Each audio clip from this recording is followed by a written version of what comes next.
And what I'm about to share with you, I don't know if I would be able to say this to a 9-year-old child, let alone my 9-year-old daughter, a 9-year-old child. And so in this moment, she said, you have two decisions to make. You can let go and go on because it's really hard what you're going through, and your dad and I discussed it, or you can decide to pray and fight for your life. I'm Prerna Gupta, a tech founder, and in this series, I'll explore how exceptional people succeed by following their hero's journey. Hi, Ali. Welcome to Hero's Journey, and thanks for joining. The most important power that a hero possesses is the ability to persevere. You are the embodiment of perseverance, and you inspire people every day to channel their inner strength and, as you often say, be a boss. You had a formative experience in your childhood when you were 9 years old where you had to dig deep and channel your inner strength. Tell us about that experience and how it made you who you are today. So what's interesting is that for a very long time, I've never shared this story. And the story that I'm going to share is a very personal one. It happened to me at 9 years old. And the reason I actually didn't share this story for a very long time is because I didn't want to write a narrative that held a place where people pitied me. I thought sharing the tragedy that I went through at a young age would only put me in a position to receive pity. And in that, what I recognized about a year and a half ago at the top of the pandemic was this story actually had encouraged much of who I am today and the reason I do the things that I do and how I go about doing them. And so with that, I'll share this story. At 9 years old, I was hit by a car. I broke my left femur, scarred up my entire body, broke my teeth, and I was in the hospital for 7 days. And this was a very traumatic experience. I was at a family barbecue. My family loves to kind of get together on the weekends. They still do in Miami. And we would just like celebrate and spend time with each other, play cards, listen to music and dance. And so this was just like any other weekend. But of course, as a little kid, you hear the magical music that sends every young child running. It was the music of the ice cream truck. This Saturday, you heard the ice cream truck, you ask your mom for $1. Now ice cream is super expensive. So at the time, it was $1 to get an ice cream. And I'm pretty sure I got change left over to go to the ice cream truck. I walked to the truck to get ice cream. Got my ice cream. I'm really excited, young Allie Love. I look both ways as I'm crossing the street, no cars. But unfortunately and fortunately, the timing couldn't have been what it was, unlike any other time, where as I was crossing the street, a car drove from behind the ice cream truck, hit me. I flew up in the air, landed on the car, which caused the breaking of my left femur, cracking of the teeth, and scarring of the body, and being in the hospital for those 7 days. The real magic, though, of this story happened when we were in the hospital probably for about 5 days at this point. And the reason for that, I was in traction. It was a weight at the end of my leg, separating the two bones from healing, because most times the people that break their hips are older, are adults. So they didn't have the hardware to do the surgery right away, unfortunately. And throughout the traction, I was losing a lot of blood. I was getting really weak as we were waiting for this plate to be made across seas and then shipped over. And it was a day that my mom went out of the room to have a conversation with the doctor. It was a check-in, my mom and my dad, and they both came back in the room after chatting with the doctor. My mom came over to my bed and she said, you know, I just talked to the doctor and to be honest, it's not looking good. And what I'm about to share with you, I don't know if I would be able to say this to a 9-year-old child, let alone my 9-year-old daughter, a 9-year-old child. And so in this moment, she said, you have two decisions to make. You can let go and go on because it's really hard what you're going through, and your dad and I discussed it, or you can decide to pray and fight for your life. And it was in this moment of my mother really affording me the opportunity to take ownership and reclaim agency over my life that sincerely changed the course of my narrative and put me in the position to get to where I am today. And what I mean by that is, obviously in that moment, I chose to pray and fight for my life, and I never stopped doing those two things. And when that came about and I started to do this soul searching and kind of self-awareness work at the top of the pandemic, I recognized that it was in that moment that my mother positioned me to take responsibility of my decisions that I make about me. And so within that, I think it put me on this course to continuously to be curious about my greatness, to try to find a yes in there somewhere, to continue to persevere. And the doctor from there told my mother, after we had surgery, everything was successful. I went home. I had to stay, have a nurse in our home and do homeschooling. And the doctor told my mother, just so you know, your daughter probably will never become an athlete. She probably won't run. So just be mindful once she started taking gym and all these things. And so eventually what ended up happening, you hear a no as a little girl. And I'm like, okay, if I can decide that I want to fight for my life and continue to pray, then maybe I can explore different opportunities that are physical. And so in the next summer, my mother put me in a dance class and I fell in love with the movement of my body. And that let me become a dancer. I ended up going to Fordham University right here in New York City.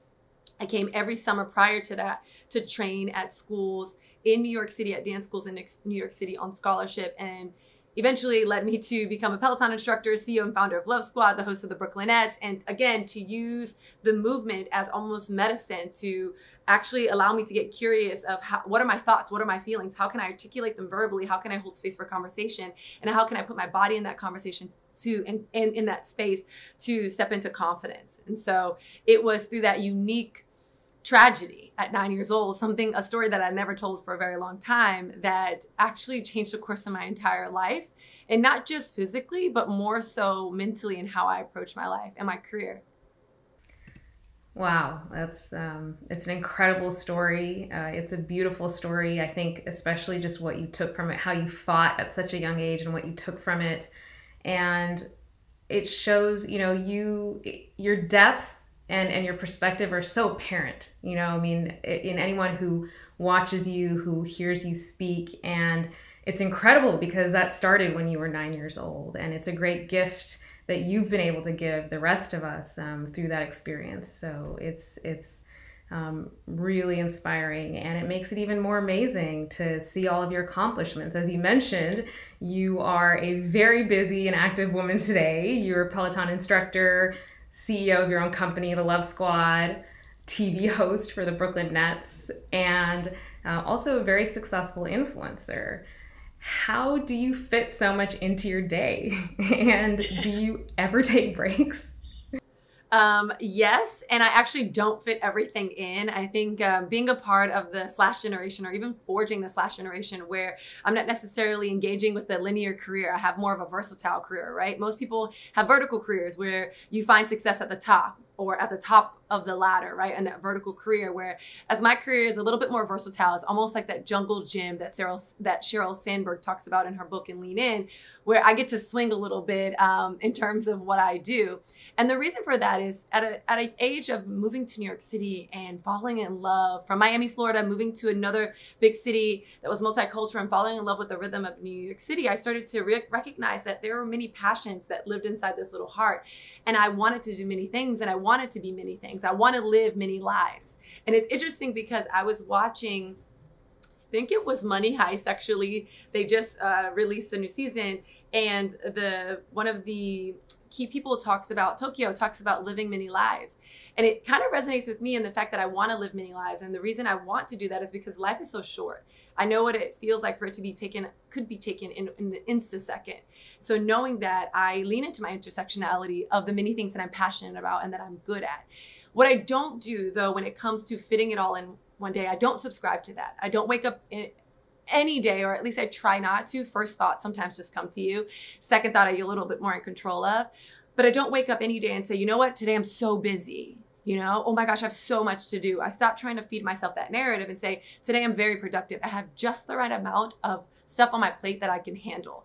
It's really transforming that narrative. I do many things, but I don't do all those things in one day.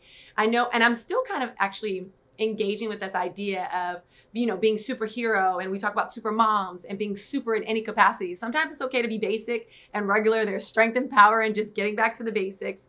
And so with that, when I think of my day, I make sure there is moments of rest. I do prioritize my mental, physical, and spiritual well-being. I do brain games before I go to sleep. I work out. I'm running 100 miles in the month of October for this thing that I've started, this movement that I started called Boss October. I make time to work out. I make time to show up for myself spiritually and pray and meditate. And they're only 5 minutes a day, so don't get me wrong. I'm not spending hours doing all those things, but just a couple minutes and being intentional around that, and knowing that not every day I have a Love Squad event or meeting. Not every day am I teaching at Peloton. Not every day is there a Nets game or an Adidas event or any of those things.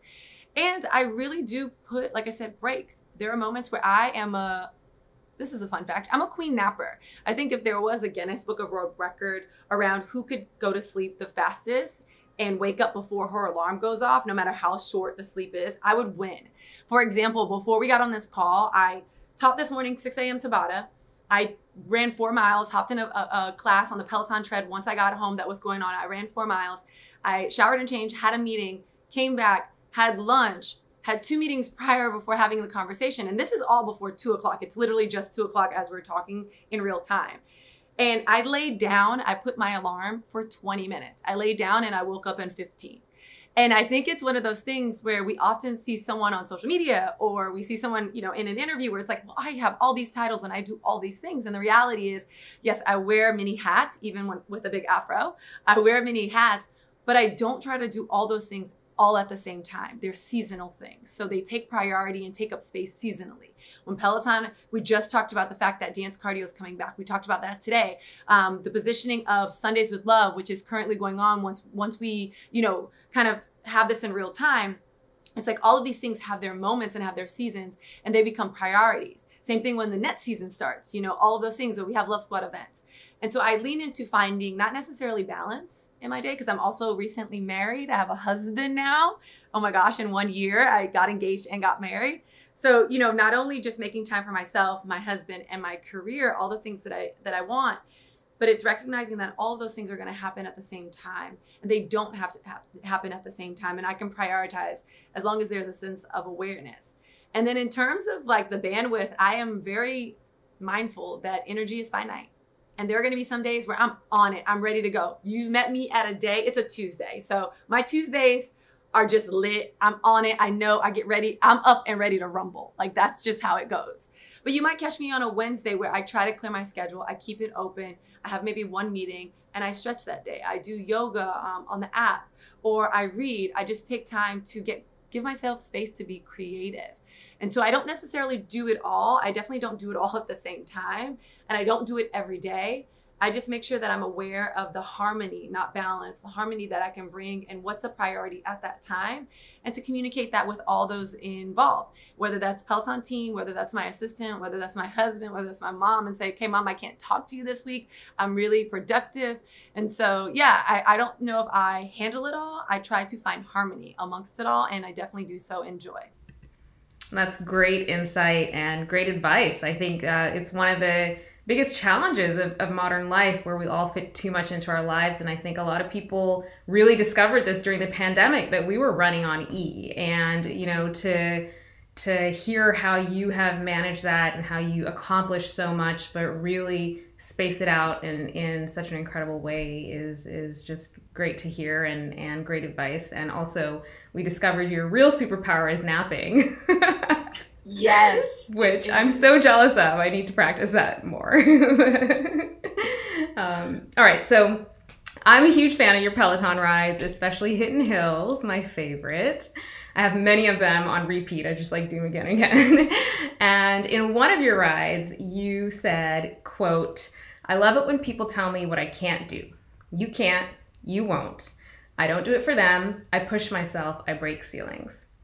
That is such an empowering quote, because it shows, with all your success, how hard you've had to work to get to where you are and how many obstacles you've had to overcome. Tell us a little bit about how you think about motivation, and how do you pick yourself back up? When you hit a roadblock, when you hit an obstacle, what do you tell yourself to keep striving for your goal, even if it seems impossible? I love hearing myself back, and not because I love myself and I'm so caught up on me, is that there are moments where in a ride, as instructors, we call it when we black out, where you're just so in the moment and you're basically like rapping and speaking poetry. And someone will say, "This is what I love that you said." And I'm like, are you sure I said that? Was that me? So that's why I do love hearing it back, because it's also a reminder of what comes out when you're having a neuromuscular connection, right? Your mind and your body's connected and you're just in it. And I do love that quote, and I do subscribe to that. So 2 parts, I would say, 2 points on this question. When it comes to thinking about what I can't do or what people say that I won't do, I think that much of this resistance and much of the challenge actually happens inside of me. And so when you talk about how do I pick myself up, to be completely transparent, I don't. There's no way by the sheer force of physics can I pull myself or pick myself up, even if it's like theoretical or you know, like, how do you say, like, even if it's a saying, like, in some way, right? A proverbial pick myself up. I can't, and I don't try anymore. And the reason for that is because I know that I don't have the strength in the times that I don't feel motivated, or the times that I am in dark spaces. Me, similar to many of the folks that are going to tune into this, I do go through the unknown. I do have challenges. Everything is not all as beautiful as it is on Instagram, because that's a small aperture of our life, right? And so in that, I do talk about this, in the fact that I do have anxiety. I do deal with moments where there are dark days and I can't get up or I can't move because I feel emotionally drained or spiritually drained. And within all of those things, when I think of motivation or what do I do in those moments, in point one, there are two parts to this. When it comes to finding myself in those dark moments, oftentimes in my best moments and my good moments, I write down. I carry a notebook everywhere. There's a notebook right here with a bright pink pen where I write down all my notes and thoughts and words that come to me because I forget. I told you I'm trying to live many lives, so I forget. But it's in those moments where, in my best moments, that I write down, okay, if I was not feeling my best, what would I do? What would I say to me? If I am feeling my best, what am I doing? What am I listening to? What do I love? Is it a warm chocolate chip cookie that is just like hitting right now? Is it a book that's like just giving me the gospel? Like, it's teaching me so many things. What are those things that I'm doing right now when I'm at my best that still make me feel good? And so I try to make sure that I write those things down when I'm at my best place and when I'm at my good space, so that when I'm not in those places or spaces, that I can lean into those words, that I can listen to myself a little bit more. The second thing that I will say is, outside of writing those things down and going back to them, is that I listen to a lot of voices that I trust. I find that if I listen to podcasts or sermons or master classes or take classes on Peloton that with an instructor that I'm like, oh, I bookmarked that one. That one is what I probably need to hear again. I tend to lean into those resources. There's a sense of comfort knowing what's coming next when you are in the unknown. And so you're almost in control. And so that helps me in those moments. So I don't necessarily pull myself out of those spaces or places. And oftentimes what ends up happening is I get motivated. I find some light. I find some levity in that, right? I like read those words, or I take those classes, or listen to those people again, some of the things that I just felt was hitting or that just like really resonated with me in the past. And it puts me in a space where now I'm motivated. Motivation means that you hear something or see something that not just inspires you, but puts you in a position to be that's aspirational, right? If there are things that are aspirational, they're actionable things. You start to move towards a space or a goal or a position that makes you better. So it puts you in a position to move, right, into that next step or into that next moment. And so that is in part one. In terms of just sincerely, like, this idea of where does this all come from? I go back to that moment of just, I black out. Hidden Heels is actually a ride that I created at Peloton. Fun fact. It was something that I recognized was happening in my 6 a.m. Tabata classes. People would take my 6 a.m. Tabata, and this is when everyone was in the studio at our older studio. And I would notice, I say recover for 3 minutes, and all of a sudden folks are out of their saddles climbing. And I'm a little jazzy when it comes to these things. So I'll give you a little motion of sit down real quick. This is my class. We're doing Tabata, so I'm on a 10. I am bossing up. And in those moments, I recognize, instead of trying to beat a river into submission, this is from Dr. Strange. I did not say this, but beat a river into submission, you have to go with it. Go with the current. And so instead of trying to control everyone at all times, I was like, why are they? I started to get curious around this. And it led me to recognize that maybe there is a missing niche. Maybe people want to do high intensity into a climb that shows a little bit of endurance and then recover. And so I started to work on this for about 8 months. And so when it comes to being motivated and inspired, it's usually around the people that are in our community. You oftentimes, when you're in my classes or on my leaderboard or send me messages or write comments, it's actually inspirational. It's aspirational. It creates change in my life. It causes me to question, causes me to stay curious. And so it led to the point of, it has led me to actually the very ride that you're quoting and that you love. It was through our community that it led me to create that ride, offer a treatment to Peloton and say, this should be taught on our platform. And they accept it, after doing, it's all scientific and scientifically based. It's like after doing that research to say, you know what, yeah, you're right. Let's go ahead and fill a gap that our community was already doing. But I had to just create that sense of awareness and that lens. And now Hidden Hills is also on the tread, which I really recognize. And that's a huge like win for us. I feel really proud about that.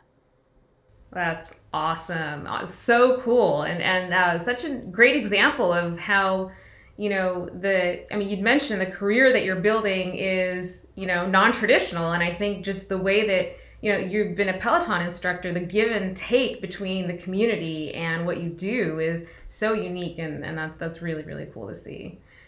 So you'd mentioned this, but faith is important to you. It's a big part of your life. You have a very popular faith-inspired ride called Sundays with Love, and you go to church regularly. But as a Peloton instructor, you are coaching people from many different faiths all over the world, some of whom don't even believe in God. I'm personally not a religious person, but Peloton for me is like a religion that binds all of us who ride together and inspires us to be better people. How do you think about, given the diverse nature of your viewers, how do you think about the role that faith plays in your rides? Yes. So before I talk about the rides, I will say, yes, I am a faith-based person. I tell the story of 9 years old when my mom said, pray to God and fight for your life. And I never stopped doing those two things. I think that moving to New York City when I was a young girl, going into university by myself in a big city alone, I had to rely on something or someone. And it was through the conversations and the prayer that I had with God in my faith that I grew up with that actually led me not only to lean in a bit more, but also to question. This concept of curious keeps coming up in this conversation. But I went to school and I actually have a minor in theology because I wanted to know, why do we believe what we believe, and why don't we believe, every religion believes that it's the better, or that it's, it's so much diversity within religion. And it led me on this journey to recognize that the conversation of differences, right? Our differences make us unique, but our will to be better brings us together, is so important. And that we do get to show up as ourselves in any spaces that we want to be. And that includes what we believe, who we love, how we look, how our hair looks, all of these things. We want to hold space for people to truly be themselves. And so when it came to starting to teach at Peloton, Sundays with Love by no means is a faith-based ride. It's by no means a religious ride. It started because on Sunday mornings, Sundays are one of my favorite days, if not my favorite day for sure, where I do feel like it's a reset for me. Most people sleep in. I feel like the city is a bit quieter for us New Yorkers when you walk out in the morning. And to be honest, it wasn't a coveted slot when I first started at Peloton. I got like the early slot Sunday morning because most folks, when you're young, you want to go out on Saturday night or you want to stay up late at least. And you want to sleep in at least one day a week, and usually it's Sunday. But for me, I was like, you know what? Sundays are my early days. I get up, I kind of set myself up for success for the week. I recap what I've done, what I still need to do. And so I started doing Sundays, just a regular ride. And I found that what ended up happening was our community, again, leaning and listening into our community. There was a desire of community that went a little deeper to get grounded, that went into this moment of feeling good, but going beyond feeling good, it's almost like reclaiming power that sets you up for the next 7 days. And so I started to ask myself this question: what is it that our community needs? I talk to them. At this point, they're in the studio. I'm like just staying curious. So I started to do very much motivational music. I'm like, oh yeah, this is about confidence. This is about feeling good. This is about you got this. And it kind of just started to transform itself for the people who show up to kind of my messaging. And I recognize there's a space for me to talk about not only things that make us all better people, but that many of us are dealing with. And so when Sundays with Love kind of presented itself, when Peloton came and said, we want to create Sunday as a day, you've been doing this for a couple of years, but how can we team up and put something out for our members that is very thoughtful? Sundays with Love is about being grounded. It's about reclaiming agency. It's about setting ourselves up for success in this space and on our own terms. It's about taking that Sunday and saying, this is how I'm going to fill up my cup. This is how I'm going to prioritize me as a mom, prioritize me as an employee, as a boss, as a partner, as a sister, as a person in my community. This is how I'm going to prioritize me so that on Monday, Tuesday, Wednesday, and so forth, I can give you more. I have tolerance, I have understanding, I have clarity. And so when I looked at that day, it was a day for us to really not just create community, right? Community is just, okay, come on, get on this leaderboard, clip in, and let's just take a ride together. cultivating community is what Sundays with Love is all about. It's saying, what are you dealing with? Let's be honest. Let's be vulnerable. Let's show up in real time. And so Sundays with Love, we wear purple for the color of sovereignty, for the color of royalty, to say, I'm here. I'm with a part of a community where we're cultivating space and holding space for each other, no matter what you're going through. And knowing that many of us at any time can be going through some darkness. And Sundays with Love is almost like that moment where you get on at 12 o'clock noon, and, you know, we're doing it right now. You get on at 12 o'clock noon, you suit up and you say, you know, we're going to turn on the lights in this darkness. We're going to turn on the lights because when you look around the room, when you turn on the lights, you're not alone. You're not in this by yourself. And so it can have this space where if you are someone who believes in it, who is a believer and leans into their faith, please come. If you are someone who doesn't, please come. It's an epic climb. It's a great workout. It's for everyone, but it's also the level of humanity that we often talk about at Peloton actualized. The level of humanity is not without resistance. It's not without a really challenging, thought-provoking moment. It's not without that let's party and get down. And I think, to be honest, what I'm coming to terms with, this is new for me, as we're on season 3 of Sundays with Love, is that I explain myself as an instructor. Yes, Tabata Tuesdays, I'm going hard in the paint, I'm bossing up. And then, you know, I have Sundays with Love where I'm motivating you, I'm giving you, you know, context around a certain theme. We're going to climb a very heavy mountain. You're going to show up and be present in real time. Is that I'm an instructor who is all about, you know, the hallelujah, but also the hell yeah. So that's something that I'm recognizing, is that we show up for the hallelujah and the hell yeah, and there's space for anything in between. And that's what Sundays with Love is. And that's what we offer. And so I'm very proud of what we're creating, from the Jess King experience to XOXO Cody, to Alex Toussaint's team, like all of these things, the Ride to Greatness, you know, all of these things are very thoughtful moments. And all of the offerings that we're giving in the diverse fitness portfolios are all thoughtful, from Hidden Hills to dance cardio. And so I think it's quite beautiful that we're holding space to say Sundays are our days. Sundays are for you. Sundays are for everyone, no matter what you believe, where you are. We're all on this journey to be our best versions of ourselves. So let's go ahead, meet a little resistance. Again, a little hell yeah. And then let's celebrate it with a hell yeah, hallelujah moment where we just did that. And we did that in real time.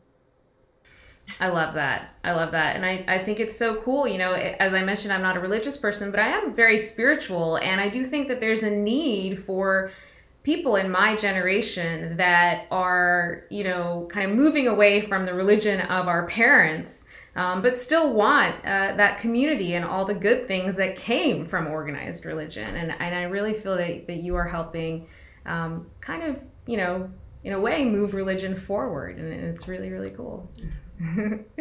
So love is a dominant theme in your work and in your life. It's also your last name. And as you mentioned, you were recently married. Congratulations. Thank you. So tell us a little bit about your man, Andrew. What's he like? How'd you guys meet? And most importantly, how do you make room for love in your lives? Ooh, how much time do you have? I can talk about my man all day. I would say, in a synopsis, he's a vibe. He's a total vibe. In terms of where we met, we've been together probably now 10 years. We have met in a club back in the day, just the good old fashioned way. I love that the generation is turning over, where when we say, how did you meet back in the day, it's like, we were neighbors. We went to school together. We were sweethearts, high school sweethearts. Our parents grew up together. That was like the common theme of the story. Kind of like, oh, you met the good old fashioned way. You met the, like, oh, that's such a cliche. Now in my generation, it's like, you met at the club, you met the good way, you met the, like, you know, it's like, that's the old story of the day, which I'm so here for. But we met in a club, been together 10 plus years, very young together, grew up together.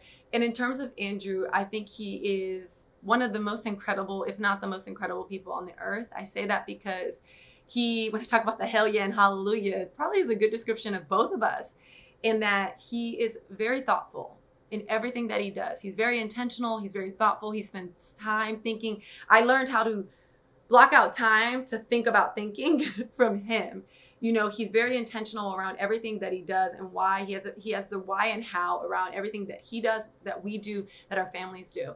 And then he's a big ball of fun. He has JOMO and FOMO at the same time, like the joy of missing out. He's like, great, I'm glad I missed it.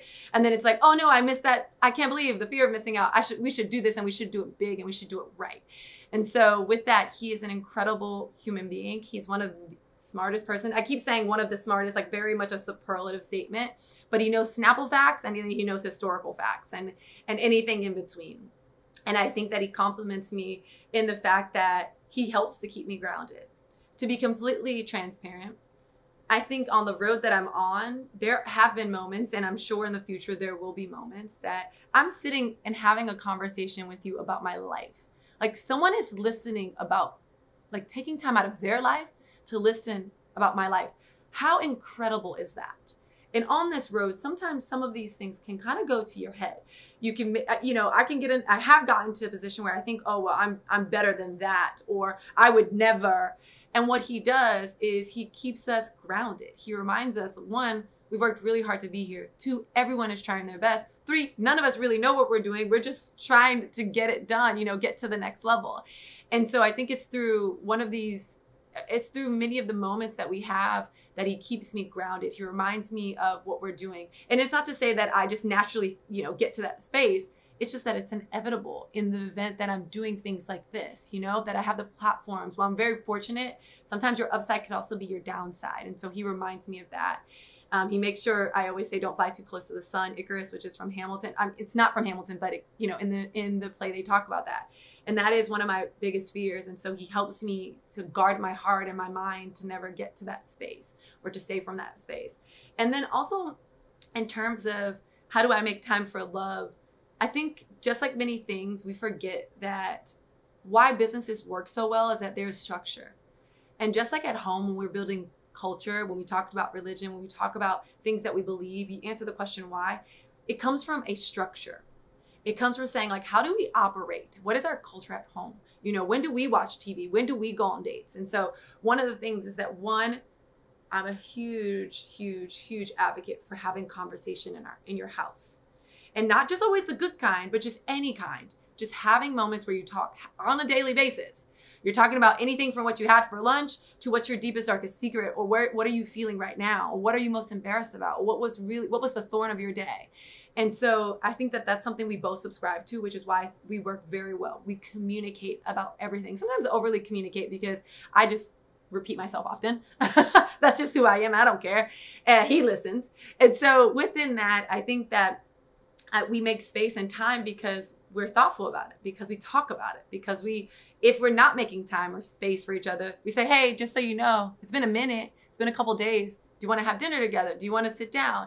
Work can get busy. And so I will say, like I said, I'll come back to the fact that he's a vibe. He completes me. He planned our whole wedding. That should tell you a lot about him. We got married, engaged December of 2020, proposed on New Year's Eve.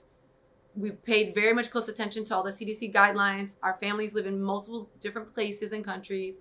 And within 6 months, our wedding was outdoor space. He planned a wedding for 200 people, all of the events, a 5-day wedding event without much of my help. I did some of the work, but he had all the great ideas. He executed them. And we had one of, if not the best time of our lives so far. And we did it for our friends and family, the love that we share, knowing that we want to continue to share that love with them. And so with that, we continue to have conversation to build a culture in our home and just lean into knowing each other's weaknesses and playing into each other's strengths. Oh, that's just so well said. And it brings me so much joy. And, thank you for sharing your love with everyone. It's so wonderful that you found that love and that you're able to cultivate it and share that joy with others as well. And your wedding was spectacular, by the way. Thank you very much. All right. So it's time for our rapid fire hero's journey questions. 4 questions. Ready? Okay. Question 1. What's your favorite book about a hero? It can be fiction or nonfiction. My favorite book about a hero, I think reading Malala Yousafzai's book, her autobiography, her journey, what she continues to do, her resilience, fortitude, her thoughtfulness is a really big word for me, is incredible. And I think that I remember reading the book on a plane and bawling, not because I was sad, not because of the tragedy, but bawling because it was so deep. It was everything that I want to be, or everything that I still want to be. And it also connects the why that I do a lot of the things that I do as well. So I identify a lot with her. I always say she and Mr. Rogers are my two real life heroes. Awesome. All right. Question 2. What's your superfood? My superfood. Okay, I have to give you 2 answers for this one because this one is not a superfood, but I love potatoes. I think they're, and not like sweet potato. I know I'm a fitness instructor and I'm going to be like sweet potatoes and sound very fancy. Growing up, sweet potato is too expensive. Nobody has time to buy a sweet potato. If it wasn't in a pie, I wasn't eating a sweet potato. If it wasn't candied, I wasn't eating it. So as I gotten older, what I recognize is, yes, sweet potatoes are amazing. And I should say that, but it's just regular old potatoes from Idaho that I just love. Nothing on it, just some salt and pepper. So I will say that that's not necessarily a superfood, but I'm obsessed with potatoes. And then I think another one, tomatoes. Tomatoes are fruit. It's not a vegetable, which I learned at a young age. And I felt like, even though many people know that, it's still a fun fact. But if you put tomato on anything, I think it tastes great. That's just what it is. Facts.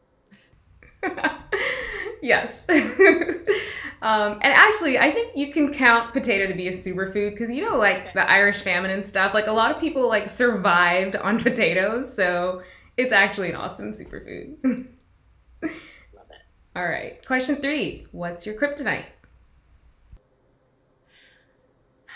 I don't know if this is I don't really think it's a kryptonite, but I get very weak for donuts. Any donut, like I want it always. If I see it in an airport, I'm like, oh, hold on, let me stop really quick. Like, oh, let me get that. I often think that donuts are also a great way to identify certain cultures. So donuts are done so many different ways in different companies, different countries. And so oftentimes I feel like if it's filled or if it's like a beignet, like depending on where you are, even in the US, like donuts take a different form because it's, to your point, going back to the fact that it was an equitable piece of food where you take flour, you take water, some seasoning, you add some sugar if you have it, and you fry it or you bake it. And if you have yeast, you make, and again, they can be cakey, they can be doughy, they can be all of these things. But donuts make me weak in my knees, and I love them so much. And I will say, of all the donuts, just give me a plain glaze. I go back, again, basic is still fire, okay? Yum. All right. And question 4. What's your secret weapon? Endurance. Well, right now we found out naps are. So boom, naps. But naps are my secret weapon. But I think like when it comes to endurance, I think that I have energy is finite. I have a lot of it. I don't drink coffee in the morning. I know right away people are like, well, can't love her anymore.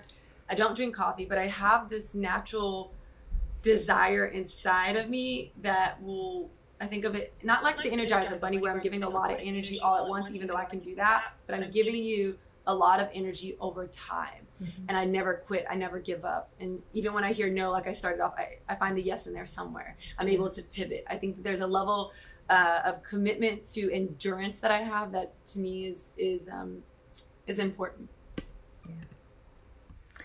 Beautiful. Allie Love, thank you so much for your time today and your wisdom and everything that you give, the energy and love that you give every single day. You are an inspiration, and it is such a pleasure to speak to you. Thank you. Thank you so much for having me. I really, really appreciate it. Awesome. Yay! This was awesome.